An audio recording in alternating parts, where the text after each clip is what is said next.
रांची ले आए। यह उनके जीवन की अंतिम यात्रा सिद्ध हुई।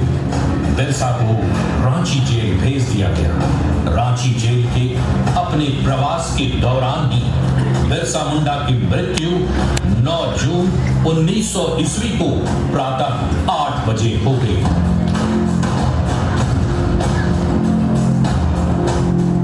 रिकॉर्ड के मुताबिक उनकी मृत्यु हैजा से हुई, किंतु माना जाता है कि उन्हें अंग्रेजों ने जहर देकर मार डाला।